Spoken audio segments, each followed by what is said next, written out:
এই ছেলেটি যখন কান্না করে তার চোখের জল মাটিতে পড়ে মুক্তায় পরিণত হয়। ছেলেটির এই অদ্ভুত যোগ সরানোর জন্য ইতিমধ্যে তার মা সব সঞ্চয় শেষ করে ফেলেছেন। বিষয়টি বুঝতে পেরে ছেলেটি নিজে কাঁদতে শুরু করে। এক বাক্স ভর্তি মুক্তা তৈরি করে সেগুলো মাকে দেয়, যেন সেগুলো বিক্রি করে সংসার চালানো যায়। মুক্তাগুলো আসল কিনা নকল দেখতে মা একটি বন্ধকির দোকানে যান। দোকানের মালিক মুক্তাগুলো দেখে চমকে ওঠে, কারণ এগুলোর গন্ধ ছিল সমুদ্রের মৎস্য মানব মারমেড জাতির বিশেষ শিশুর চিহ্ন।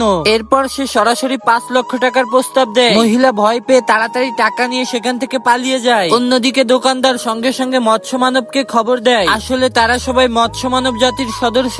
বহু বছর ধরে সমুদ্র দূষণের জন্য তাদের জাতিতে কোনো শিশু জন্ম নিচ্ছিল না। তবে 6 বছর আগে এক মানব নারীর সাথে তার মিলন হয়। বিদায়ের সময় রাজপুত্র তাকে একটি হার উপহার দিয়েছিল, কিন্তু সেই হারটি এক সুদের কারবারি নারী ছিনিয়ে নেয়। জাতির ভবিষ্যৎ নিয়ে চিন্তিত সবাই যখন হতাশ, তখন তারা জানতে পারে রাজপুত্রের মানব জগতে একটি সন্তান আছে। সঙ্গে সঙ্গে রাজপুত্র আদেশ দেয় যেভাবে হোক তার সন্তানকে খুঁজতে হবে। এদিকে সেই মা কিছুই জানে না, সে শুধু জানে তার ছেলে অসুস্থ। মুক্তার গন্ধ অনুসরণ করে খুব দ্রুত রাজপুত্র তার মায়ের ঠিকানা খুঁজে পায় এবং লোক পাঠায় তাদের নিয়ে আসার জন্য। কিন্তু ভুলবশত তারা এক অন্য লোভী নারীকে, যে হারটি চুরি করছিল, তাকে ধরে নিয়ে আসে। সে সুযোগ বুঝে নিজেকে রাজপুত্রের স্ত্রী বলে পরিচয় দেয়, কিন্তু রাজপুত্র তাকে মনে মনে সন্দেহ করতে থাকে। অন্যদিকে আসল মা একটি কোম্পানিতে চাকরির ইন্টারভিউ দিতে যায়। এদিকে নিচে অপেক্ষা করা ছেলে হঠাৎ দেখতে পায় সে মাছের কথা বুঝতে পারছে।